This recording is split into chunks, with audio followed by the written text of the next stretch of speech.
रामपुर के जंगल में छोटी चिड़िया अपने पति रामू चिड़ा के साथ रहती थी। वो दोनों पति पत्नी बहुत गरीब थे, बड़ी मुश्किल से अपने दिन काट रहे थे। एक दिन की बात है। इस बार क्या सोचा है जी, क्या लगाओगे? सोच रहा हूँ इस बार मटर लगाऊं। पर 2 साल पहले जब तुमने मटर लगाई थी तब पता है ना क्या हुआ था। ठीक है, और फिर क्या करोगे इतनी सारी मटर का? मटर पुलाव बनवाएंगे और भरपेट जी भर के खाएंगे और क्या। रामू चिड़े की बात सुनकर उसकी पत्नी छोटी चिड़िया भी हंस पड़ी। बारिश का मौसम आने वाला था तो इस बार कालू ने तय किया कि वो अपने खेतों में मटर लगाएगा। उसने बड़ी मेहनत से खेत को तैयार किया और मटर के बीज भी बो दिए। कुछ दिनों बाद पहले पौधे आए और फिर उन पर हरी हरी मटर लगनी भी शुरू हो गई। छोटी, ओ छोटी, चलो जरा तुम्हें कुछ दिखाना है। रामू चिड़ा छोटी चिड़िया को मटर के खेत में ले जाता है। खेत देखकर छोटी चिड़िया के चेहरे पर भी मुस्कान आ गई। पूरा खेत हरी भरी मटर से भरा हुआ था। ऊपर वाले की कृपा से बहुत बढ़िया फसल हुई है इस बार। तुम देखना छोटी, इस बार खूब अच्छे पैसे मिलेंगे इन मटर के। मैंने सोच लिया है, पैसे आते ही सबसे पहले घोंसले की छत ठीक करवाऊंगा। और कोई खर्चा है क्या, वो भी बता देना। हाँ है ना, एक बढ़िया सा हार भी दिला देना मुझे। हाँ हाँ ले लेना, एक नहीं तुम 2 हार ले लेना। इस बार मटर की बढ़िया फसल देखकर दोनों पति पत्नी सपने देखने लगे। दूसरी तरफ पूरे जंगल में भी ये खबर फैल चुकी थी कि इस बार रामू और छोटी चिड़िया की फसल बहुत बढ़िया हुई है। फिर एक दिन रामू चिड़ा के घर के बाहर मुखिया हरीराम आता है। अरे मुखिया जी, आप? हाँ छोटी, कैसी हो? ऊपर वाले की कृपा है मुखिया जी। कृपा तो चिड़िया बहुत हुई है तुम पर। मैंने सुना है इस बार तुम्हारी मटर की फसल बहुत अच्छी हुई है। हाँ मुखिया जी, सब भगवान की दया है। क्या सोचा है, किसे बेचोगे अपनी मटर? अभी तो कुछ ऐसा सोचा नहीं है मुखिया जी, जहाँ सही दाम मिल जाएगा वही दे दूंगी।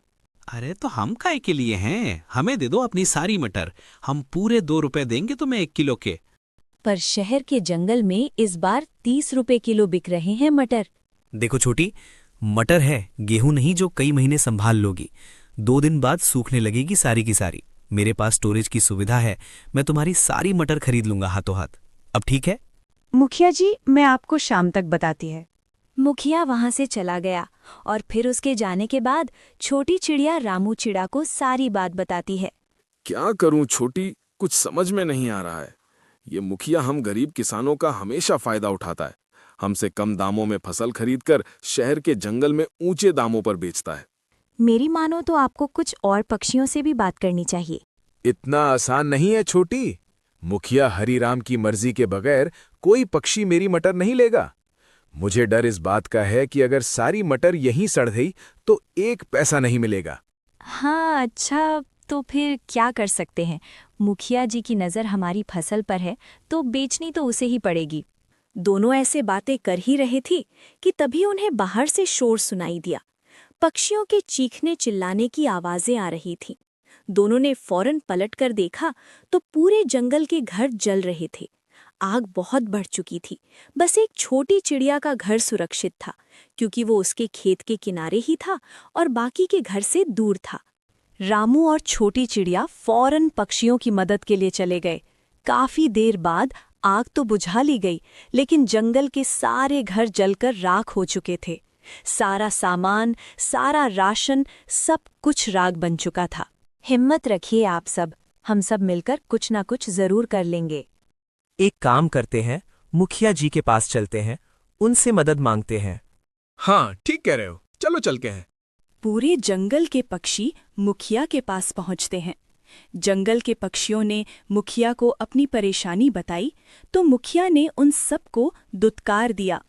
चले जाओ यहाँ से, अब बस यही काम रह गया है। लापरवाही करो तुम, आग लगाओ तुम और भरपाई करूं मैं। मुखिया की बात सुनकर जंगल के पक्षियों को गुस्सा आ रहा था, पर वो मजबूर थे और मुंह लटकाकर वहां से जाने लगे। फिर घर लौटते ही रामू चिड़े ने कई पक्षियों के बच्चों को भूख से रोते बिलखते देखा और फिर उसने छोटी चिड़िया से कहा, छोटी, घर में कितना चावल है? बहुत सारे हैं अभी तो। वैसे आप क्यों पूछ रहे हो?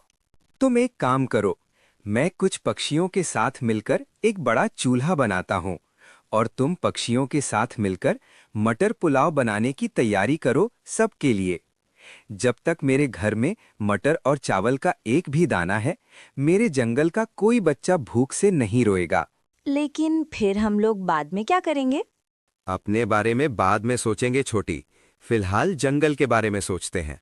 छोटी चिड़िया ने इसके बाद कुछ नहीं कहा और खाना बनाने की तैयारी शुरू कर दी। अगले कुछ दिनों तक छोटी चिड़िया की रसोई में ढेर सारा मटर पुलाव पकता रहा और जंगल के पक्षियों की भूख मिटाता रहा। सारे पक्षी रामू छोटी चिड़िया को दुआएं दे रहे थे, लेकिन फिर धीरे धीरे रामू के घर चावल और मटर खत्म होने लगे और रामू और छोटी चिड़िया सोच में पड़ने लगी। तभी एक दोपहर कुछ ऐसा हुआ जिसकी उम्मीद किसी को नहीं थी। अरे सेठ जी, आप मुझ गरीब के घर आप अंदर आइए, यहाँ बैठिए। अरे बस करो भाई, तुम पहले ही बहुत कुछ कर चुके हो। यहाँ जो कुछ हुआ उसके बारे में मुझे सब पता चल चुका है, लेकिन अब किसी को परेशान होने की जरूरत नहीं है। मैंने आदेश दे दिए हैं, अब सब कुछ ठीक हो जाएगा। और हाँ, तुम्हें अब जंगल के मुखिया के लिए चुना जाएगा। आपका बहुत बहुत बहुत शुक्रिया सेठ जी। अब तो कुछ नहीं चाहिए।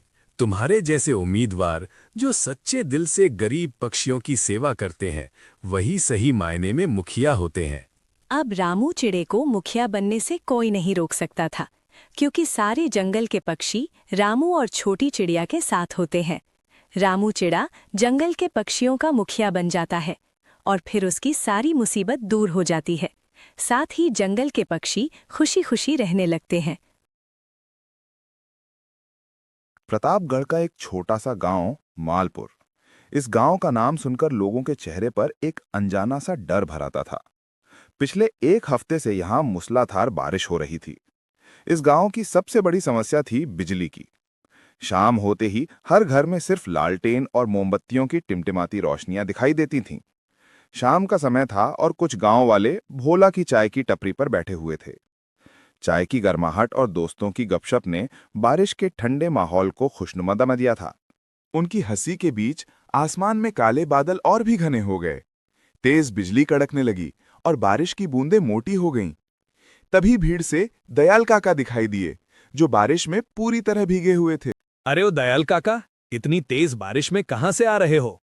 यहाँ आकर हमारे साथ बैठो, चाय पियो, नहीं तो इस बारिश में बीमार पड़ जाओगे। अरे बेटा, सब ठीक है।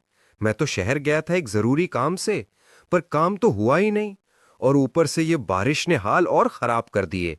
रास्ते भर पानी ही पानी था, चलना भी मुश्किल हो गया था। हाँ दयाल काका, इस बारिश से तो हम भी परेशान हैं, लेकिन इस बारिश में आपकी कहानी सुनने में जो आनंद है वो और कहीं नहीं। और जब दोस्त पास बैठे हों, बातें करते करते हंसी ठिठोली हो रही हो, तो लगता है जिंदगी का असली स्वाद यही है। और इसी बहाने हमें अपनी कहानियां भी सुना देना। आपकी कहानियां सुनने में बहुत मजा आता है। ठीक है, तुम लोग कहते हो तो रुक जाता हूं, पर याद रखना, मैं जो किस्से सुनाता हूं ना, वो महज कहानी नहीं, मेरे जीते जागते सच का हिस्सा है। ऐसा सच जिसे सुनकर रात को अकेले चलते वक्त तुम्हारी परछाई भी तुम्हें अजनबी लगेगी। काका मान लिया, सब सच है। अब तो आ जाओ। ठीक है, आज मैं तुम्हें एक ऐसी दास्तान सुनाने वाला हूं जो कुछ समय पहले मेरी अपनी आंखों के सामने घटी थी। भोला, मेरे लिए जरा कड़क चाय ले आ, आज रात नींद नहीं आएगी। ये किस्सा उस दौर का है जब मैं करीब 30 बरस का जवान था। रात का समय था, गुप अंधेरी और डरावनी रात। आसमान फट रहा था, मूसलाधार बारिश हो रही थी और बिजली लगातार गरज रही थी। मैं अपने ऑफिस से लौट रहा था और सोचा कि रास्ते में अपने दोस्त नरेश के घर भी चला जाऊं। सड़कें सुनसान थी, दूर दूर तक एक इंसान तक नजर नहीं आ रहा था। मैं तेज कदमों से आगे बढ़ रहा था, तभी मेरी नजर दूर खड़े एक अजनबी पर पड़ी।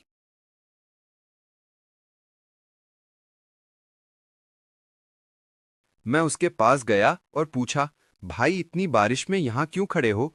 कहीं रास्ता भटक तो नहीं? आगे की सड़क पर पानी इतना भर गया है कि रास्ता बंद हो गया है और इस घने जंगल के रास्ते से अकेले जाने का सोचकर ही डर लग रहा है। वैसे तुम कहाँ जा रहे हो? मैं अपने दोस्त नरेश के घर जा रहा हूं। अरे नरेश, हाँ, मैं उसके घर को जानता हूं। वहां तक जाने के 2 रास्ते हैं, एक सीधा और दूसरा जो जंगल से होकर जाता है। सीधा रास्ता तो पानी में डूब चुका है, अब बस जंगल वाला रास्ता बचा है। वो थोड़ा लंबा जरूर है, लेकिन सीधा नरेश के घर तक ले जाएगा। वैसे मुझे भी उसी तरफ जाना है। अगर हम दोनों साथ चलेंगे तो शायद इतना डर नहीं लगेगा। उसकी बातों में कुछ ऐसा था कि मैंने उसकी बात मान ली। हम दोनों जंगल के रास्ते पर चल पड़े। चारों तरफ घना जंगल था और जानवरों के गुर्राने की आवाजें गूंज रही थीं। मुझे डर तो लग रहा था। तेज बारिश, जंगली जानवरों की आवाजें और एक अनजान अंधेरा, सब कुछ बहुत ही अजीब लग रहा था और मैं कुछ कर नहीं सकता था। मैं बस ये सोचकर उसके पीछे चल रहा था कि शायद वो मुझे सही सलामत मेरी मंजिल तक पहुंचा दे। बारिश अब और भी भयानक हो रही है। हवा की साथ साथ बारिश की बूंदें भी तेज हो रही हैं। वो व्यक्ति अचानक रुक गया और मुझसे आनंदपुर एक बहुत ही सुंदर और खुशहाल गांव था। गांव की सुंदरता देखते ही बनती थी। गांव में सभी लोग मिलजुल कर रहा करते थे। यही आनंदपुर में देवानंद अपनी पत्नी मालती और 9 साल के बेटे नीरज के साथ रहता। देवा खेती करता था और उसी से गुजारा चलता था। मालती जल्दी से पोटली में खाना बांधकर देवा को देती है। देवा कुदाल लेकर खेत की ओर निकल जाता है। रास्ते में उसके दोस्त राजू और प्रेम मिल जाते हैं। हमें काम पर जाना है, लेकिन इस बार गांव में जबरदस्त ठंड पड़ने वाली है। हम उसी पर चर्चा कर रहे हैं। हमें सुनने में आया है कि इस बार खून जमा देने वाली ठंड पड़ेगी। तुम्हें याद है, पिछले साल 6 लोगों की ठंड से मौत हुई थी। इस बार तो उससे भी ज्यादा भयंकर ठंड। अरे अभी तो मैं भी नहीं जानता इसका क्या उपाय है, पर सोचा जाएगा। अभी मैं खेत जा रहा हूँ, बहुत काम है और देर हो चुकी है। देवा आगे बढ़ जाता।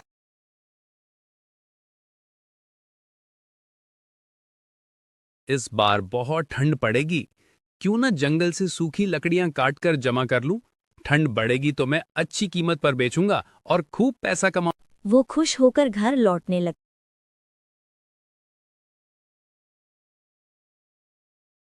अजी, आज आप खेत से जल्दी लौट आए, कोई दिक्कत?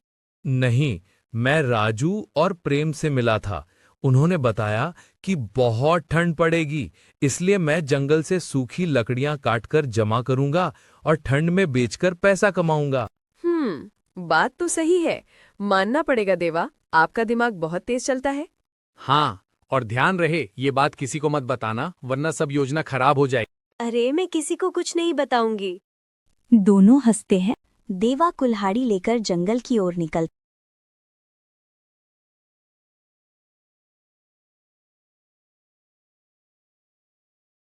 इधर गांव में 2 महिलाएं आपस में बात कर।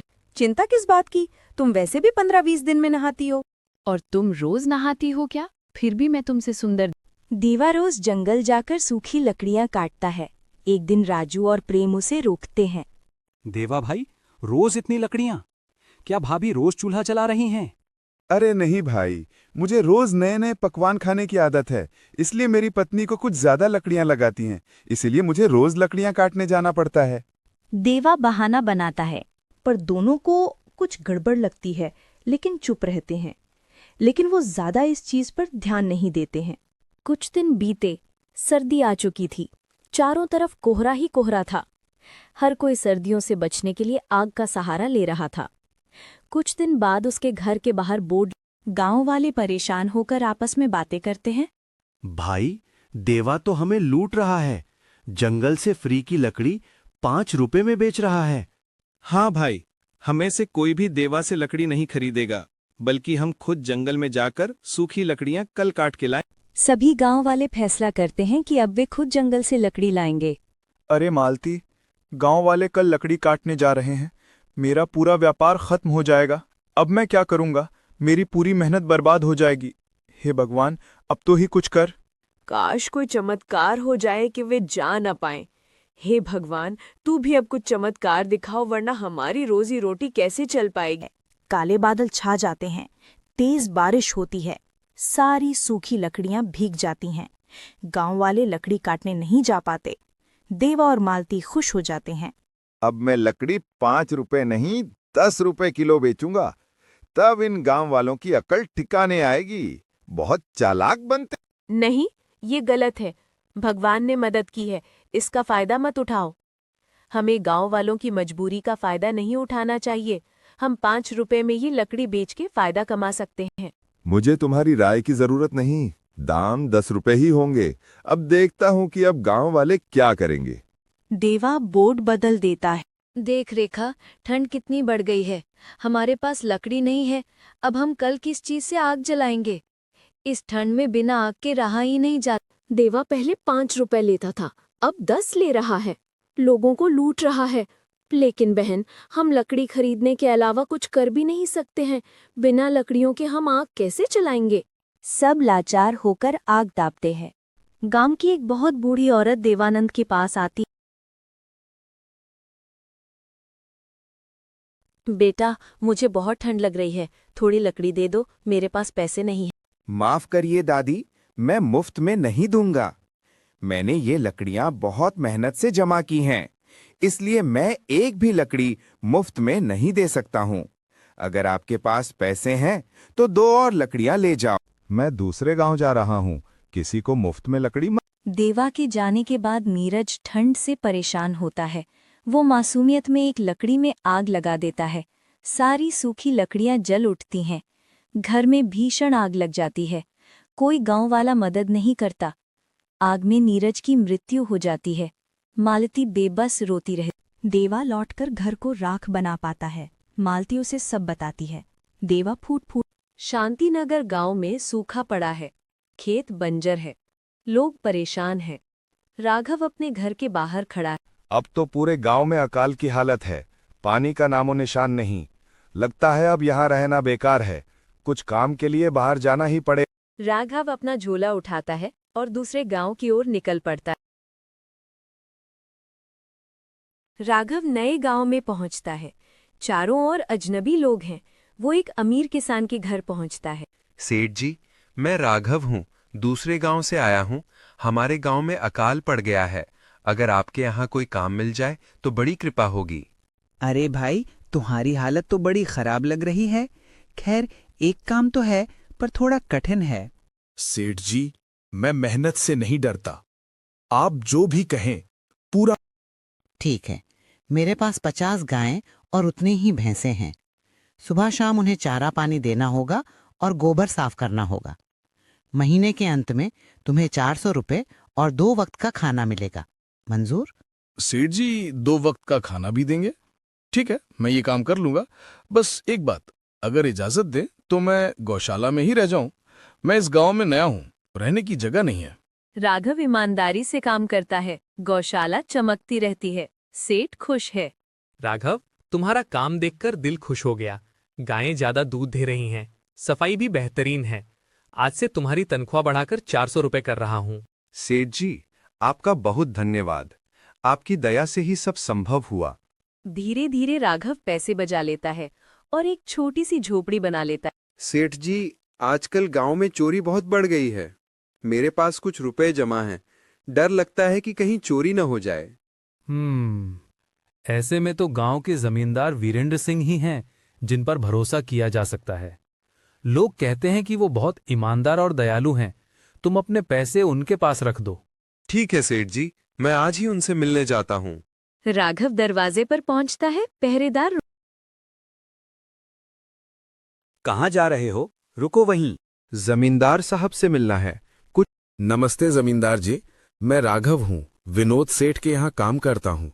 मैंने मेहनत से कुछ पैसे बचाए हैं और गांव में चोरी बढ़ गई है, इसलिए चाहता हूँ कि पैसे कुछ दिन आपके पास रख दूं। कितने पैसे हैं तुम्हारे? लगभग 5,800 रुपए बहुत मेहनत से जमा किए हैं। अच्छा, चिंता मत करो, तुम्हारे पैसे मेरे पास बिल्कुल सुरक्षित रहेंगे। धन्यवाद जमींदार जी, अब चैन से रह पाऊंगा। जमींदार मुस्कुराते हुए अंदर ही अंदर लालच में। हाँ, तुम्हारे पैसे मेरे पास ही अच्छे लगेंगे। नमस्ते जमींदार जी, मैं राघव। आपको याद होगा मैंने 5800 रुपए रखवाए थे। अब वो पैसों की मुझे बहुत जरूरत है, इसलिए वो पैसे आप मुझे दे दीजिए। कौन राघव? कौन से पैसे? मेरे पास तो ऐसे बहुत लोग आते हैं। कोई रसीद है तुम्हारे? क्या? मैंने तो आप पर भरोसा करके रखे थे। कोई कागज नहीं लिया, बस आपके शब्दों पर विश्वास। फिर तो माफ करना भाई, मैं बिना कागज कुछ नहीं मानता। लगता है तुम झूठ बोल रहे हो। वो अपने नौकरों को बुलाता है और राघव को पीटने का आदेश देता है। राघव बेहोश होकर घर लौटता है। विनोद सेठ राघव के घर पहुंचता है। राघव भाई, तुम 2 दिन से काम पर नहीं आए, क्या हुआ? सेठ जी, जमींदार वीरेंद्र सिंह ने मेरे पैसे नहीं लौटाए, उल्टा मुझे मार पीट कर निकाल। क्या? मैंने तो सोचा था वो ईमानदार है। गलती मेरी थी जो मैंने तुम्हें उसके पास भेजा। पर चिंता मत करो, मेरे पास एक तरकीब है। विनोद सेठ उसके कान में प्लान बताता है।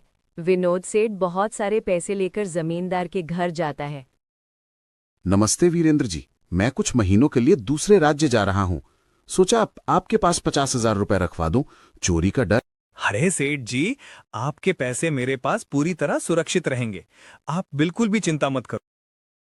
तभी राघव अंदर आता है। अरे राघव, अच्छा हुआ तुम आ गए। पिछले बार पहचान नहीं पाया था, माफ करना। ये लो तुम्हारे पैसे, और मेरे लोगों की हरकत के लिए भी माफ। राघव पैसे लेता है और बिना कुछ बोले चला जाता है। वाह जमींदार जी, आप तो बहुत ईमानदार निकले। अब मैं अपने पैसे रखवा सकता हूं निश्चिंत होकर। तभी विनोद सेठ का नौकर भागता हुआ आता है। मालिक, अब आपको बाहर जाने की जरूरत नहीं, व्यापारी खुद गांव आ रहे हैं। अरे ये तो बढ़िया हुआ, अब पैसे रखवाने की जरूरत नहीं है। धन्यवाद जमींदार जी, अगली बार जरूर आऊंगा। सेठ अपने पैसे लेकर चला जाता है। जमींदार का चेहरा उतर जाता है। राघव, मेहनत और ईमानदारी की कमाई कभी बेकार नहीं जाती। जो धोखा देते हैं उनका अंत हमेशा बुरा होता है।